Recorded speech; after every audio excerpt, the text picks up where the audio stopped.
नमस्ते दोस्तों, good morning. सभी लोगों को मेरी तरफ से गुड मॉर्निंग विश करता हूं और मैं अभिषेक वर्मा आप सभी लोगों का बहुत बहुत स्वागत करता हूं आपके अपने channel easy maths with Nehra sir पे। इस चैनल में हम आपके लिए मैथ्स की डेली 2 क्लास प्रोवाइड करवा रहे हैं, जिसमें एक में हम प्रीवियस ईयर्स के क्वेश्चन कर रहे हैं और दूसरे में हम टॉपिक वाइज कर रहे हैं। तो उसमें हमने एवरेज पढ़ा और एवरेज के डीआई के क्वेश्चन भी कर रहे हैं और एवरेज के डीआई के क्वेश्चन भी खत्म हो चुके हैं। अब हमारा अगला टॉपिक है एलिगेशन। तो अभी की वीडियो में हम प्रीवियस ईयर्स क्वेश्चन में आपके प्रीवियस ईयर्स क्वेश्चन जो आपसे बैंकिंग में पूछे जाते हैं, जैसे कि आपके wrong number series, missing number series, DI और सिंप्लीफिकेशन, क्वाड्रेटिक इक्वेशन, ऐसे टॉपिक्स कर रहे हैं जिनके लिए हम देखते हैं जो एग्जाम्स में मैक्सिमम लोगों को प्रॉब्लम करते हैं। तो उन क्वेश्चंस के लिए क्या हमारी अप्रोच होनी चाहिए, कैसे हम उनको एग्जाम में करेंगे बेस्ट अप्रोच से, जिससे कम समय में हम ज़्यादा से ज़्यादा स्कोर कर पाएँ, तो वही हम इन वीडियोस में डिस्कस कर रहे हैं। तो ये हमारी प्रीवियस ईयर्स क्वेश्चन की डीआई की सीरीज। तो ये जो डीआई है आपसे एसएससी बैंकिंग दोनों में ही पूछा जाता है, और जो एसएससी में है थोड़ा सा इजी लेवल पे आता है और बैंकिंग में ऐसे कोई हार्ड नहीं होता, पर थोड़ा सा मॉडरेट लेवल पे डीआई को पूछा जाता है। तो हम डीआई से रिलेटेड एक क्वेश्चन करेंगे। तो एक डीआई में लगभग आपके 5 सवाल के आसपास होते हैं। तो वही हम डीआई यहाँ पे डिस्कस कर रहे हैं। तो फटाफट से अपनी कॉपी पेन ले लीजिए और आज का सफर हम शुरू कर रहे हैं। तो आइए देखते हैं पहला सवाल।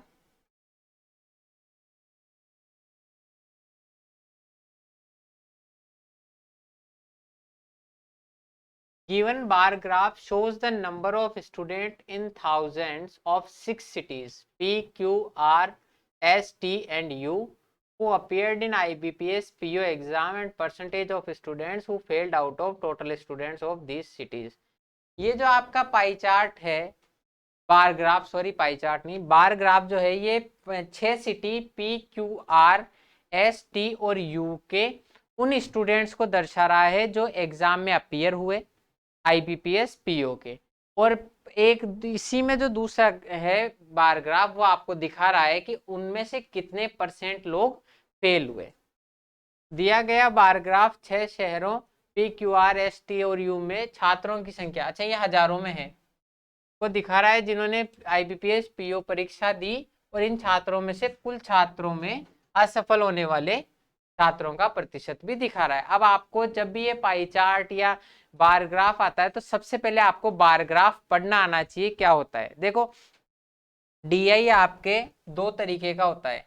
एक तो आपको जिसमें डायरेक्शन दी हुई है कि आपको, जैसे हमने प्रीवियस वीडियो में डीआई देखा था, उसमें आपको पूरी डायरेक्शन एक रिटर्न फॉर्म में दे देता है, और एक दूसरा होता है जिसमें आपको पाई चार्ट या फिर बार ग्राफ, इनकी मदद से आपको इंफॉर्मेशन दी हुई हो। तो जब आपको डायरेक्ट एक रिटर्न में इंफॉर्मेशन दी है ना, तो आपको सबसे पहले उसका डेटा कलेक्ट करना होता है, क्योंकि उस रिटर्न की इंफॉर्मेशन से बार बार डेटा ढूंढने में टाइम लगता है। लेकिन जब भी आपको पाई चार्ट या बार ग्राफ दिया हुआ हो तो एक साथ पूरा डेटा बनाने की जरूरत नहीं है, आप उसमें से बार बार देख सकते हो, क्योंकि इसमें देखना आसान होता है उन डायरेक्शन से डेटा बनाने की तुलना में। तो ये आपको चीजें ध्यान रखनी है। हम यहाँ यही डिस्कस कर रहे हैं कि कौन से टॉपिक्स के लिए आपकी कैसी अप्रोच होनी चाहिए, कि आपके कौन सा डीआई आए तो आपके माइंड में हिट करना चाहिए कि यार ये मेरा पाई चार्ट का डीआई है, तो इसमें मुझे पूरी इंफॉर्मेशन एक साथ बनाने की आवश्यकता नहीं है, मुझे आवश्यकता है इसको समझने की कि ये कहना क्या चाहता है। तो देखो, ये आपकी 6 सिटीज हैं।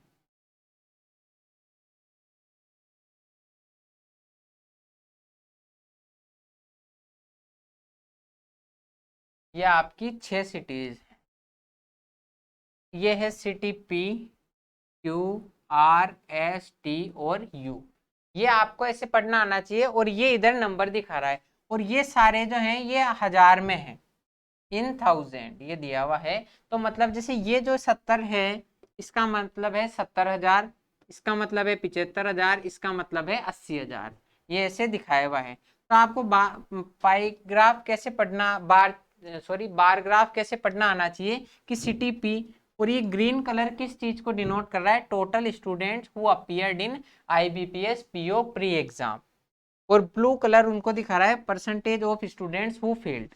अब इसको पढ़ना कैसे आना चाहिए, देखो का मतलब ये सिटी पी है, एक बार हम इधर लिख के देख लेते हैं, ये सिटी पी है, इस सिटी पी के टोटल स्टूडेंट जो अपीयर हुए आईबीपीएस पीओ प्री एग्जाम में, तो वो ये हैं ग्रीन कलर से ये। अब ये आपका है 85 पे टच हो रहा है, तो सिटी पी में जो टोटल अपीयर हुए वो थे 85,000, क्योंकि ये 1000 में है सारी चीजें।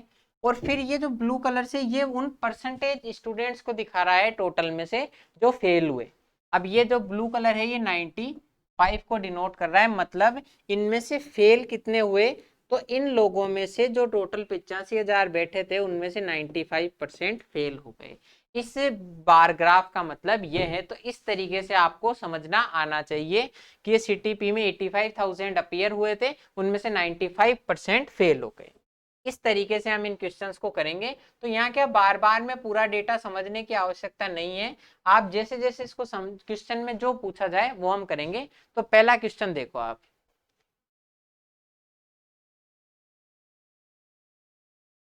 शहर क्यू और यू में परीक्षा में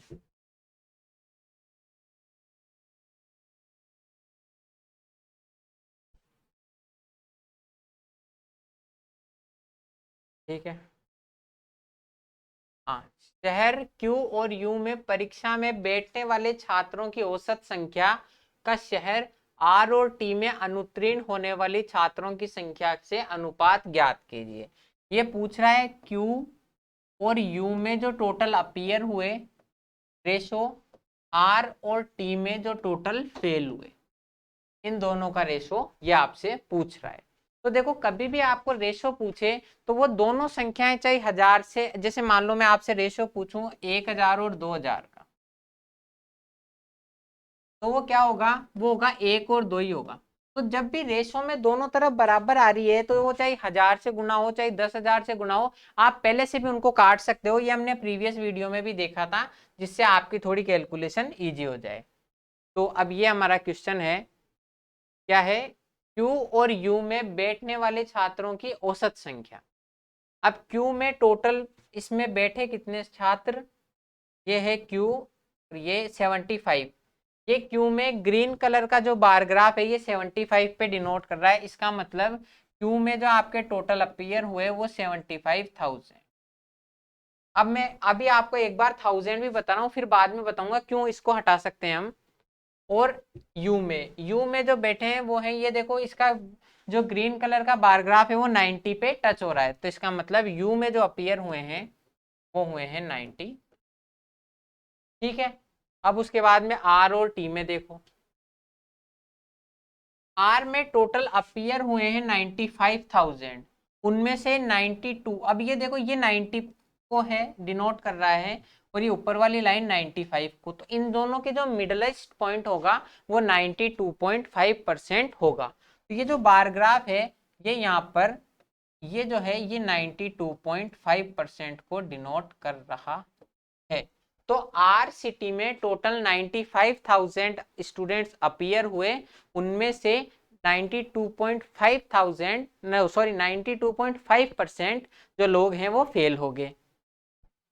और इसके बाद में टी में देखो, टी में 82.5, ये 80 है और ये 85 है, तो इन दोनों के जो मिडलेस्ट पॉइंट होगा वो 82.5,000 होगा, ये अपने 95,000।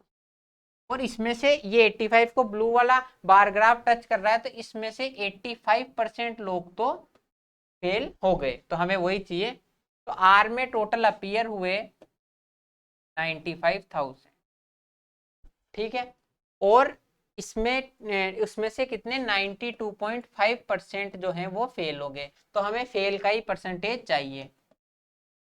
फिर उसके बाद में टी में देखो, टी में 82.5,000 मतलब 82,500 लोग अपीयर हुए, उसमें से 85% फेल हो गए।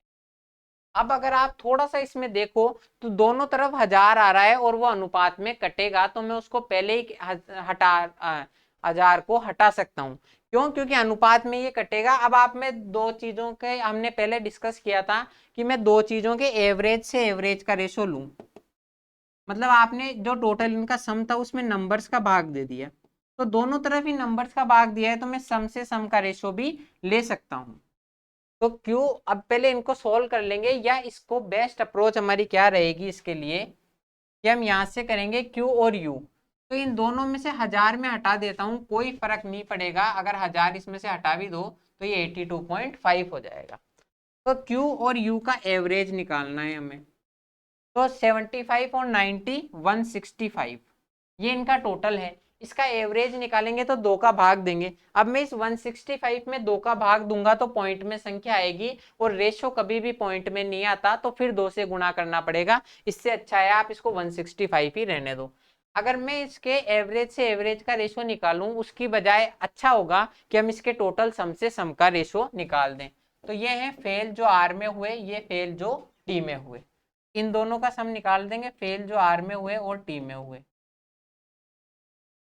95 इंटू 92.5%। अब ये देखो 5 से कटेगा 19 बार, 5 से कटेगा 20 बार, ये पॉइंट हटाएंगे 0 लग जाए।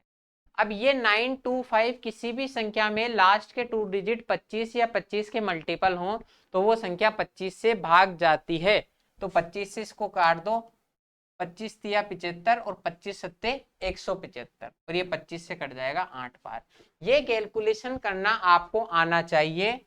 ये पॉइंट हटाएंगे, 1 0 लगा देंगे, ये संख्या भी 25 से जाएगी, 25 तिया 75 और 25 तिया 75, 5 से कटेगा 17 बार। अब हम इसको 25 से काटेंगे तो 40 और 5 से काटेंगे तो 8। ये कैलकुलेशन आपको खुद से करनी है। कैसे? मैंने आपको बताया, इसको मैंने 25 से काटा है, नीचे 1000 को 25 से काटूंगा 40 आएगा, फिर इसको 5 से काटा 17 और 5 से काटूंगा तो 40 को 8 आएगा। इन दोनों को जोड़ दो, 90 इंटू 37 प्लस 33 इंटू 17 अपॉन 8। ठीक है, अब इसको आगे सोल्व कर लेंगे। 90 इंटू 37 कैसे निकालेंगे? 37 को 20 से गुना कर दो तो 740 आएगा, और एक बार घटा दो तो 703। ये आपको माइंड में कैलकुलेशन करनी है। कैसे? 37 को मैंने यहाँ पर 20 माइनस 1 से गुणा कर दिया, 20 से गुणा करेंगे तो 740 आएगा, और एक बार 37 घटा देंगे, और 33 इंटू 7, तो 33 को 3 इंटू 11 लिख सकते हैं, तो 3 इंटू 11 इंटू 17, तो 17 इंटू 3 हो जाएगा 51, और उसको 11 से गुणा करेंगे तो 5 1 और 5 और 1 6 अपॉन 8। इसी तरीके से आपको कैलकुलेशन करनी है, तब जाके आप वहां पर बहुत कम समय में कैलकुलेट कर पाओगे। और ये हो जाएगा, देखो 1264 बाई 8। कैसे? 7 और 5 12 और 61 और 3 64। अब बस इसको कैलकुलेट कर दो, 8 से काट दो, 8 एकम 8, 8 पंजे 40, 8 उनटी 64, 150। तो ये आपका, इनका हमें एवरेज का रेशो निकालना था, हम टोटल का रेशो निकाल रहे हैं 165 रेशो 158, ये आपका आंसर। अब इस तरीके से आपकी सबसे शॉर्टेस्ट कैलकुलेशन से हो सकता है। अब अगर आप इसको दूसरी तरफ में एक बार आपको बताऊं, आपने माना Q का 75,000, फिर उसके बाद में U का है 90,000, आप Q और U का औसत निकालते, इन दोनों को जोड़ते, जो आता है 1,65,000, और उसका आधा करते तो 82,500 आता।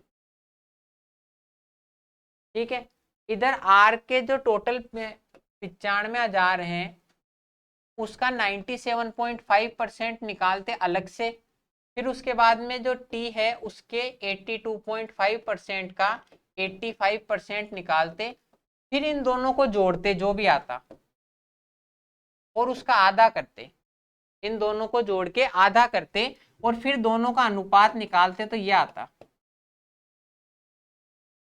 ये आपके फेल निकाले हुए हैं। तो 2 से 2 कट जाता, आपने अंत पंत क्या निकाला? Q और U का योग, और F और फेल जो हुए R और T का योग। तो मैंने वो डायरेक्ट ही कर दिया, दोनों तरफ से 1000 हटा दिया, तो ये आ गया 165, और इन दोनों का मैंने डायरेक्ट कैलकुलेशन से करा कि 92.5% और 85% हम साइमल्टेनियसली निकाल कर और इनको जोड़ दिया, वो आया 158। तो इन दोनों का जो रेशो आएगा 165 रेशो 158। 158। इस तरीके से आपको एग्जाम में करना है तो आप सवालों को सही से कर पाओगे, अदरवाइज नहीं कर पाओगे। अगर आपको इसमें कुछ भी समझ में नहीं आया तो उसके लिए मैं आपको कैलकुलेशन एक बार वापस से बता देता हूँ। ये 75 है और ये 90,000, दोनों तरफ चीजें 1000 से गुणा है, तो क्यों ना मैं 1000 को पहले ही काट दूं क्योंकि अनुपात है। और इन दोनों के एवरेज का अनुपात निकालेंगे चाहे सम का अनुपात निकालो, बात एक ही है। तो मैंने इन दोनों का सम यहाँ पर निकाल दिया डायरेक्ट, 75 और 90 165। आगे देखो, आर में टोटल 95,000 स्टूडेंट थे, सिटी आर में अपीयर हुए, उसमें से 92.5% फेल हो गए। अब इसको मैंने क्या किया, 95,000 तो हम पहले ही काट चुके हैं, इंटू 92.5%। ठीक है, अब आप इसको देखो, या तो यहाँ से ये पॉइंट हटा के 0 लगा दो। अब ये संख्या 25 से कटेगी, 25 या 75 और 25 सत्ते 175 बार, 25 से कटेगा 40 बार, ये कटेगा 19 और ये कटेगा 8 बार। ये आपको मैंने 25 से काटा है और 5 से काटा है, तो उससे आपके ये आएगा 19 इंटू 37/8। इधर 85,000 जो है उसका 82.5 का 85% निकालना है। अब आप यहां से देखो, अगर आपको 85% की फ्रैक्शन वैल्यू याद है तो डायरेक्ट 17/20 लिख सकते हो, और इसे पॉइंट हटाया 0, इसको 25 से काट दो 33 टाइम्स, और ये 25 से कट जाएगा 8, तो 17 इंटू 33/8 यहाँ से आ जाएगा। इन दोनों को जोड़ के 8 का भाग दे दो, 158 आपका आंसर। इन दोनों का सम था 165 और इन दोनों का जो सम आया वो 158। तो जो आपको रिक्वायर्ड रेशो मांगा था वो 165:158। अभी भी थोड़ी सी दिक्कत है, एक बार वापस से देखो अगले क्वेश्चन को तो आपको समझ में आ जाएगा। कैलकुलेशन वही आ रही है इसमें, आर और टी में उत्तीर्ण छात्रों की औसत संख्या, आर और टी में उत्तीर्ण छात्रों की औसत संख्या, शहर एस और यू में उत्तीर्ण छात्रों की औसत संख्या का अंतर ज्ञात कीजिए। अब देखो, आपसे ओरिजिनल अंतर पूछ रहा है, रेशो नहीं पूछ रहा, तो हम 1000 से 1000 को हमने कैलकुलेशन में हटाया था और किया था, वो यहाँ नहीं कर सकते क्योंकि हमसे एब्सोल्यूट वैल्यू पूछी गई है। तो बस अब आर और टी में हम देख लेते हैं। आपने देखो आर में या 95,000 का 92.5% तो फेल हुए थे, तो आर में जो पास हुए वो क्या हो जाएंगे, 95,000 के 7.5%। मतलब 100 में से 92.5% तो फेल हो गए, तो बचे हुए 7.5% पास होंगे। इसी तरह टी में से कितने पास होंगे, ये पास है, पी आर का मतलब है पास हुए जो सिटी आर में से, और पी टी का मतलब है सिटी टी में से जो पास हुए। हो जाएगा, टी में आपके टोटल 90,000 थे, टी में नहीं 82,500 टोटल आपके अपीयर हुए थे। उसमें से 85% तो आपके फेल हो गए, तो 50% आपका पास हो गया। अब आपको देखो 15% की फ्रैक्शन वैल्यू याद होनी चाहिए, जो है आपकी 3/20। ये आपकी 3/20 होगी, तो मैं इसको डायरेक्ट 3/20 लिख सकता हूँ। अब देखो 15% की फ्रैक्शन वैल्यू 3/20 है, तो 7.5% 15% का आधा होगा, तो ये 3/20 की आधी 3/40 हो जाएगी। इस तरीके से आपको कैलकुलेशन करना आना चाहिए। ठीक है, अब आपको इन दोनों का सम निकालना है, या आप यहाँ पर एक चीज और कर सकते हो, ये 20 से भी भाग देना पड़ेगा, तो इसकी बजाय आप इनको ऐसे भी रख सकते हो, क्योंकि यहाँ पर कैलकुलेशन इजी हो रही है। अगर जैसे मान लो आपको फ्रैक्शन वैल्यू याद भी नहीं है, तो भी आप इसको यहाँ ऐसे रख सकते हो, क्योंकि यहाँ आपको ये समझना पड़ेगा कि कहाँ से मेरी कैलकुलेशन इजी हो रही है, मैं वही अप्रोच रखूँ, क्योंकि यहाँ 00 से 00 कैंसिल हो रहा है डायरेक्ट, और यहाँ 3 0 है, एक पॉइंट हटाएंगे तो भी 0 आपका कैंसिल हो। अगर इसकी जगह हम 3/20 रखते तो 2 का भाग देना पड़ता, जो हमारी कैलकुलेशन को बढ़ा सकता था। आपको खुद वहां पे स्विच करना है हैंड टू हैंड कि कौन से मेरी कैलकुलेशन इजी होगी। 3 0 से 3 0 कट जाएंगे, 2 0 से 2 0 कट जाएंगे। अब हमें इसको चाहिए 95 को 75 से गुणा करना है। अब आप 95 को 75 से डायरेक्ट गुणा करो, इसकी बजाय इसको 85 प्लस 10 लिख सकते हो और 85 माइनस 10 लिख सकते। 85 का स्क्वायर माइनस 10 का स्क्वायर हो जाएगा ये। 85 का स्क्वायर कैसे करेंगे, मैंने बताया था कोई भी संख्या जिसमें यूनिट डिजिट आपका 5 है तो उसका स्क्वायर करेंगे। 5 का स्क्वायर 25 और ये 8 है तो इसको 8 की अगली संख्या 9 से गुणा कर दो। 8 नाम 72, 72 25 माइनस 10 का स्क्वायर करेंगे यहाँ पर। 85 का स्क्वायर माइनस 10 का तो ये 7225 माइनस 100, ये हो गया 7125। तो ये आपका आ गया 7125। लेकिन आपको वहां देखो इतनी कैलकुलेशन नहीं करनी है, आपको खुद माइंड में समझना है कि ये 95 और 75 है तो ये 85 के स्क्वायर में से 10 का स्क्वायर 100 घटेगा। 85 का स्क्वायर हो जाएगा 8 नाम 72 25 माइनस 100 तो 71 25। अब 825 को 15 से गुणा करना है, डायरेक्ट कर दो। 15 5 75, 15 दूनी 30 और 7 37, 15 अंटे 120, 12,375। तो हमें चाहिए इन दोनों का एवरेज।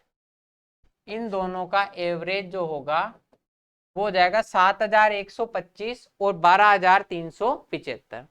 देखो मैं डायरेक्ट आपको यहाँ पर दोनों को जोड़ के बताऊं इससे बढ़िया। यहाँ से देखो 75 और 25 कितने हो जाएंगे 100, तो ये एक हासिल की लग जाएगी। 3 4 5 तो ये 500 और 12 और 7 19। आप इनको जोड़ लेना। 12,375 में 7,125 जोड़ो, 12,000 और 7,000 तो हो गए 1,900, 375 और 125 हो गए 500, तो 19,500 वो हो गया 9,750। अब ये 9,750 भी मैंने कैसे लिख दिया, 19,000 का आधा होता है 9,500, बचे हुए 500 का आधा हो जाएगा 250, तो 9,750 आपका एवरेज। अब हम करते हैं दूसरा। शहर एस में पास लोग कितने हैं। अब देखो ये आपकी एस सिटी है। एस में आपके टोटल अपीयर हुए थे 80,000, ये 80 पे टच हो रहा है ना, और इनमें से 90 और 85 के बीच में मतलब 87.5% फेल हो गए। 80 में से 87.5% फेल हो गए। 87.5% की फ्रैक्शन वैल्यू होती है 7/8। अब ये कैसे याद होगी, जब हम रेगुलर प्रैक्टिस करेंगे। इसका मतलब 8 में से 7 तो फेल हो गए, तो पास कितने हुए 8 में से 1। ये आपको डायरेक्ट समझ में आना चाहिए। तो आपके देखो 80,000 में से हर 8 में से एक व्यक्ति पास हुआ है, तो टोटल पास हो गए 10,000। ठीक है, इस तरीके से आप कैलकुलेशन करोगे, बहुत कम टाइम में कर लोगे कि 87.5% फेल हुए थे, तो उसमें से मतलब 7/8 तो फेल हो गए, पास हुए 1/8। 80,000 का 1/8 होता है 10,000। दूसरा क्या पूछा है आपसे, यू में, यू में जो पास हुए लोग उनकी संख्या ज्ञात करो। अब यू में टोटल ये देखो 90 पे टच हो रहा है, तो टोटल 90,000 लोगों ने तो एग्जाम दिया था, उसमें से 90% फेल हो गए। अब 90,000 में से 90% फेल हो गए, तो पास कितने हुए 10%। तो 90,000 का 10%, 10% की फ्रैक्शन वैल्यू होती है 1/10 यानी कि 9,000। 90,000 का 10% यानी कि 9,000। अब इन दोनों का एवरेज निकाल दो। अब 10,000 और 9,000 ये तो डायरेक्ट कैलकुलेशन है, 19,000, इसका आधा हो जाएगा 9,005। ठीक है, तो आर और टी में उत्तीर्ण छात्रों की औसत संख्या 9,750, एस और यू में उत्तीर्ण छात्रों की औसत संख्या 9,500। इनका डिफरेंस आपसे पूछ रहा है, तो इनका डिफरेंस यहां कर रहा हूं मैं। इनका डिफरेंस जो होगा वो जाएगा 9,750 माइनस 9,500 विच इज 250, 200। ये आपका आंसर। तो ये देखो आपको थोड़ी सी ऐसी कैलकुलेशन में टाइम तो लगेगा, पर इसका कोई इलाज नहीं है। आप इसको अपनी कैलकुलेशन से फास्ट कर सकते हो कि 95,000 का 7.5% निकालना है 7125, 82,500 का 15% 12,375। इन दोनों का एवरेज आ गया आपका 9750।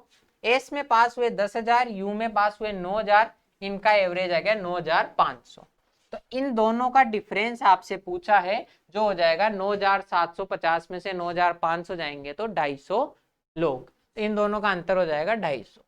नेक्स्ट क्वेश्चन,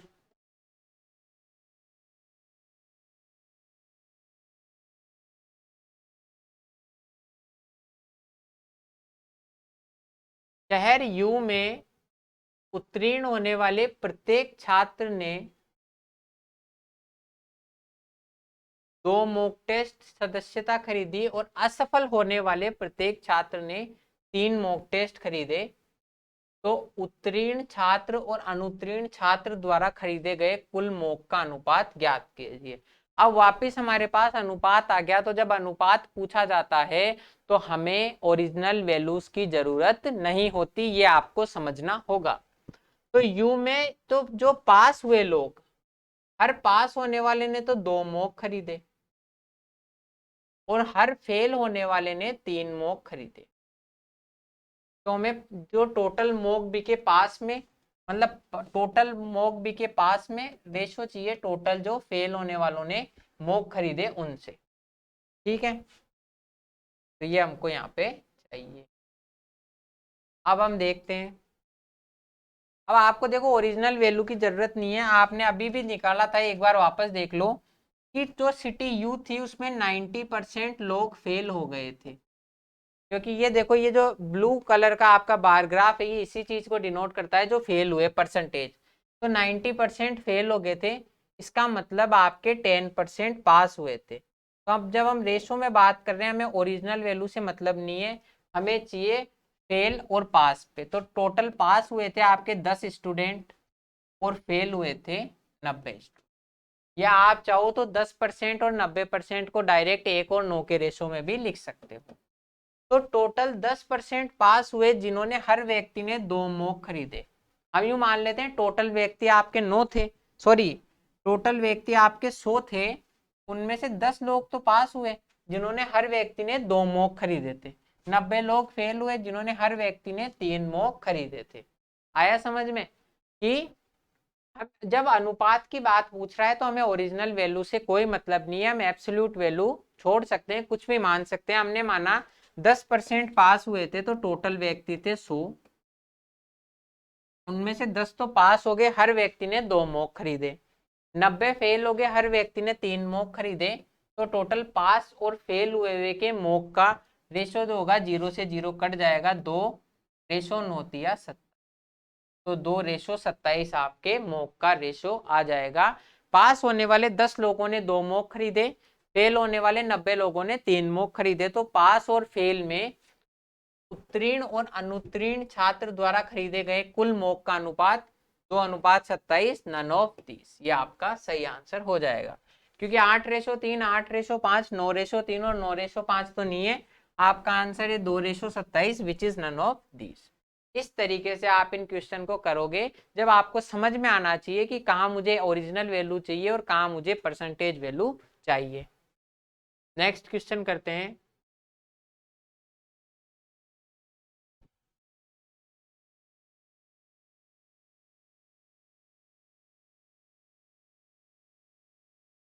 अब देखो परसेंटेज में भी एक तरीके से आपका रेशो ही निकलवाता है कि भाई इससे 30 पर अगर मान लो 15 है तो 100 पर कितना होगा, तो ये 15 पर 30 का रेशो ही होता है। तो परसेंटेज में भी आपको ओरिजिनल वैल्यू की जरूरत नहीं होती।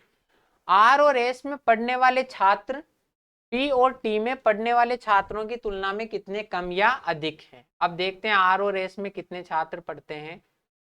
आर और एस में यहाँ पर पढ़ते हैं 95 छात्र, 95,000, और यहाँ पर पढ़ते हैं 80,000। ठीक है, ये 95 को टच कर रहा है 95,000, ये 80 को टच कर रहा है 85,000।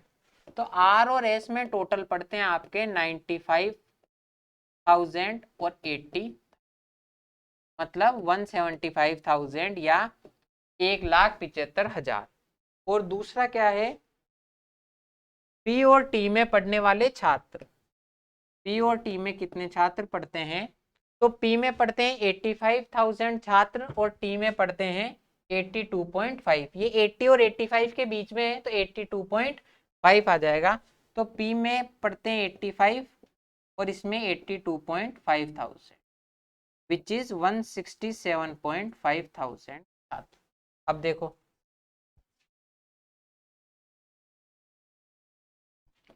R और S में टोटल पढ़ते हैं 1,75,000। अब मैं यहाँ पर क्यों लिख रहा हूँ ये अभी बताता हूँ। और P और T में पढ़ते हैं 1,67,000, सॉरी 1,67,500 या 167.5 के। अब ये आपसे पूछ रहा है P और T के छात्रों की तुलना में कितने ज्यादा हैं। ये 1,75,000 है और ये 1,67,500 है। ये कितना ज्यादा है, तो ये आपका 7,500 ज्यादा है। 1,67,500 से ये 7,500 ज्यादा है, तो परसेंटेज डिफरेंस निकाल देंगे। और ये आपको यही तो पूछ रहा है P और T के तुलना में कितना ज्यादा है, तो 7,500 ज्यादा है 1,67,500 की तुलना में। तो 100 पर कितना। अब मैं आपको शुरू से क्यों 1000 को हटा रहा था, क्योंकि हमें पता था लास्ट में 1000 ऊपर भी आएगा और नीचे भी आएगा। तो हम इसको डायरेक्ट अगर 1000 यहाँ नहीं लेके यहाँ पर 175 लिख देते, ये के यहाँ से कट जाता और के इसको 7.5 के भी लिख सकते। तो इसको अगर आप कैलकुलेशन नहीं करते यहाँ पर तो 7.5 अपॉन 167.5 इंटू 100 आता, क्योंकि 1000 ऊपर भी था और नीचे भी था तो हमने पहले ही कैलकुलेशन में हटा दिया। यही आपको समझ में आना चाहिए कि जब रेशो या परसेंटेज की पूछे तो मैं क्यों ना पहले ही इन 1000 को हटा दूं ताकि मेरी कैलकुलेशन ईजी हो जाए। अब यहाँ से भी 0 से 0 हटा दो, 75 अपॉन 1675 आएगा। और यहाँ भी आप चाहे 00 से 00 काट दो, 75 अपॉन 1675 आएगा। तो आप इसको समझ सकते हो कि अगर आप इस 1000 को शुरू में भी कॉमन लेके काट देते तो कोई फर्क नहीं पड़ता, क्योंकि ये रेशो का सवाल है, परसेंटेज का सवाल है। अब इसको सॉल्व करना है। 25 से काट देंगे, 25 या 75 और ये 25 से कट जाएगा, 25 से 5 और 7 नहीं, सॉरी सॉरी सॉरी 25 से जाएगा 6 बार, 25 की 150 बचेंगे 17, तो 7 बार 3/67% की वैल्यू चाहिए। अब आप इसको थोड़ा सा सोचो कि 67 का 10% क्या होता है। आप इसको कैलकुलेट भी कर सकते हो, लेकिन सोचो कि 67 का अगर मैं 10% निकालूं तो वो आएगा 6.7। 67 का 10% आएगा 6.7 और ये जो 3 है इस 6.7 से भी कम है। तो ऑप्शन जो आपकी परसेंटेज होगी वो 10% से भी कम होगी। ये आपको ऑप्शन से आइडिया लगेगा कि जब 10-10 का डिफरेंस है तो क्यों ना मैं 10% ज्ञात करके भी देख लूं। अगर ये 10% से ज्यादा होता तो मैं 10% और 20% के बीच का मान देख लेता। तो आप थोड़ा सा आइडिया, आपको ज्यादा कुछ नहीं करना है, थोड़ा सा आइडिया लगा लो कि 67 का 10% भी 6.7 होगा, तो ये तो उसका भी आधा ही है। तो जो आपकी परसेंटेज आएगी वो 10 की भी आधी आएगी, थोड़ी सी कम। तो 10 से ये तो बड़ी है, ये नहीं हो सकती, ये नहीं हो सकती, ये नहीं हो सकती, ये नहीं हो सकती। 10 के आधे से थोड़ा सा कम 4% आपका आंसर हो जाएगा। अब आप 300 में 67 का भाग देते, पूरी कैलकुलेशन करते, तो भी आपका आंसर यही आता 67 का 4%। लेकिन आप खुद ही समझो कि इसका 10% 6.7 है और ये उसके आधे से भी कम है, तो 10% के आधे से भी कम 4% आपका आंसर हो जाएगा।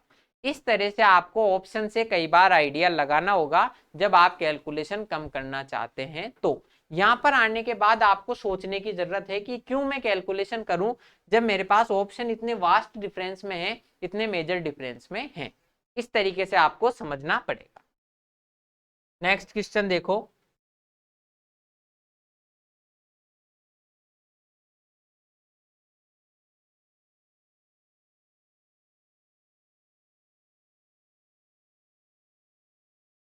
शहर क्यू एंड एस में परीक्षा में उत्तीर्ण होने वाले छात्रों की संख्या, अनुत्तीर्ण होने वाले छात्रों की औसत संख्या, और आर और टी में अनुत्तीर्ण होने वाले छात्रों की औसत संख्या का अंतर ज्ञात कीजिए।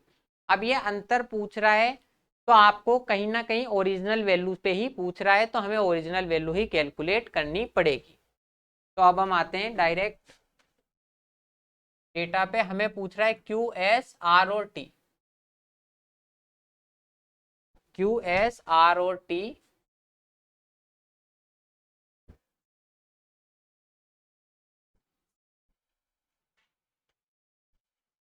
क्यू में देखो आपके 75,000 तो आपके एनरोल हुए थे टोटल, और उसमें से 80% फेल हो गए। अब 80% की फ्रैक्शन वैल्यू होती है 4/5, कि हर 5 लोगों में से 4 लोग फेल हो गए, तो 75,000 में से टोटल फेल कितने हुए, कि हर 5 में से 4 लोग फेल हो गए, तो 75,000 में से 60,000 लोग फेल हो जाएंगे। ये आपको समझना पड़ेगा कि 75,000 का 80% 60,000 होता है, डायरेक्ट करोगे आप जब आपकी स्पीड फास्ट होगी। फिर दूसरा एस के 80,000 में से 87.5% है। एस में टोटल अपीयर हुए थे, एस में अपीयर हुए थे, ये 80 को टच कर रहा है, ग्रीन वाला बार मतलब 80,000 अपीयर हुए थे, उसमें 87.5% आपके फेल हो गए। 87.5% की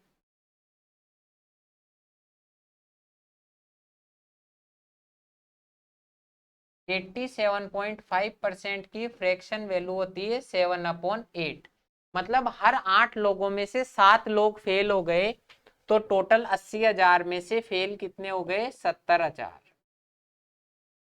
इस तरीके से आपको कैलकुलेशन करनी है, हर जगह आपको पेन उठाकर करने की जरूरत नहीं है अगर आप चीजों को समझ रहे हो तो। फिर उसके बाद में QS था आपके, ROT था, ROT का था। आर में टोटल 95,000 स्टूडेंट्स अपीयर हुए थे, जिसमें से 92.5% फेल हो गए थे। ठीक है, 92.5% जो है उसकी फ्रैक्शन वैल्यू 37/40 होती है। अब ये 37.40 जरूरी नहीं है आपको याद हो, पर आप बना भी सकते हो कि 92.5% तो फेल हो गए, मतलब पास हुए थे 7.5%। अब 15% की फ्रैक्शन वैल्यू आपको याद है 3/20, और ये इसका आधा है तो उसकी आधी कर दो। 7.5% की फ्रैक्शन वैल्यू कैसे निकालोगे, 15% की फ्रैक्शन वैल्यू है 3/20, तो 7.5% की आधी हो जाएगी। तो 40 में से 3 लोग तो पास हो गए, तो 37 लोग फेल हुए थे। तो जो टोटल फेल हुए आर में से, आर में से 95,000 लोगों में से आपके 37/40 आपके फेल हुए हैं। 95,000 लोगों में से 37/40 लोग आपके फेल हुए हैं, और टी में 82.5 है, ये देखो 80 और 85 के बीच में है, तो 82.5 लोग या 82,500 लोगों में से 85% लोग आपके फेल हुए हैं। तो जो टी में फेल हुए हैं वो 82,500 का 85% यानी कि 17/20। आपको 85% की फ्रैक्शन वैल्यू कैसे याद होगी, 50% की है 3/20, तो 20 में से 3 लोग पास हुए हैं, तो 17 लोग फेल हुए हैं। अब इनको हम कैलकुलेट कर लेंगे और आपका आंसर आ जाएगा। क्यू में टोटल लोग जो फेल हुए थे वो यहां से देखो, क्यू में फेल हुए थे 60,000 लोग, और एस में फेल हुए थे 70,000 लोग। तो क्यू में 60,000 लोग फेल हुए और एस में फेल हुए 70,000 लोग। इन दोनों का हमको एवरेज चाहिए, तो आप 60 और 70 को जोड़ने की बजाय ऐसे करो, 60,000 तो है ही, और इन दोनों का डिफरेंस 10,000 दोनों में बराबर बराबर बांट दो, तो 65,000 आपका एवरेज आ जाएगा। एवरेज का कंसेप्ट यही है, जो भी अंतर है दोनों में बराबर बढ़ जाएगा। अब आर में जो फेल हुए लोग थे 95,000 लोगों में से 37/40 लोग फेल हो गए, तो इसको कैलकुलेट कर लेंगे, 0 से 0 कट जाएगा, ये 4 से कटेगा 25 बार। यह आपको कैलकुलेट करना है 95 इंटू 25 इंटू 37, 95 इंटू 37 कर लेंगे। 37 जो है उसको 100 से मल्टीप्लाई करेंगे तो 3700, और 37 इंटू 5 कैंसिल कर देंगे, जो होगा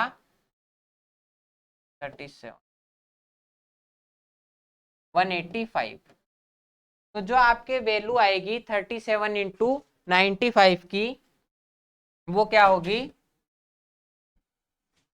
37 इंटू 95 की वैल्यू है 15, 15, ये दो 313515। 37 इंटू 95 हमने करा, 37 इंटू 100 माइनस 37 इंटू 5, 3515, और इसको 25 से गुणा कर देंगे।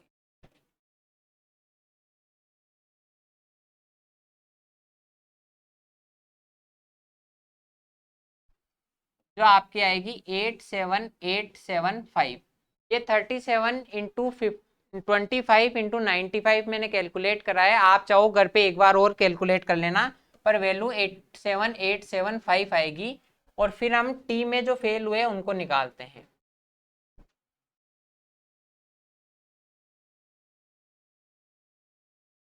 एट्टी 22,500 लोगों में से 7/20 लोग फेल हुए हैं, इसको कैलकुलेट कर लेंगे।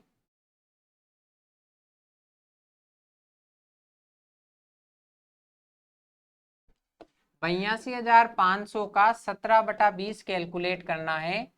20 से कटेगा 5 बार, 82 825 इंटू 5 विच इज 4125, इसको 17 से गुणा कर लेंगे।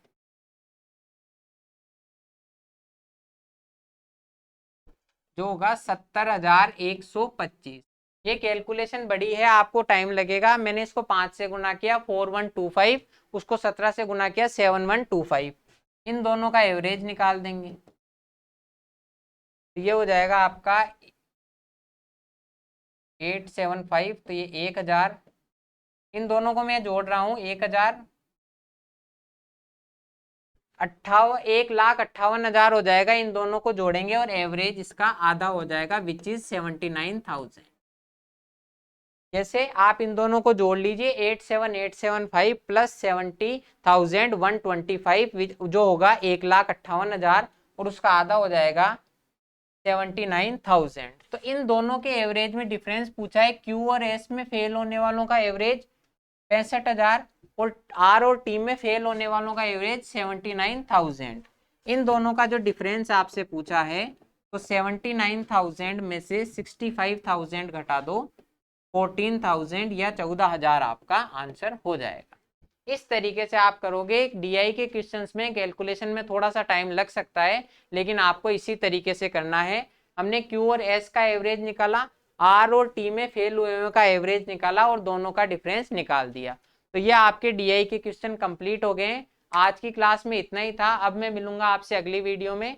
तब तक के लिए आपको कंसेप्ट समझ में आ रहे हैं तो वीडियो को लाइक कीजिए, इन क्वेश्चंस को रिवाइज कीजिए और चैनल को सब्सक्राइब कीजिए। थैंक यू, जय हिंद।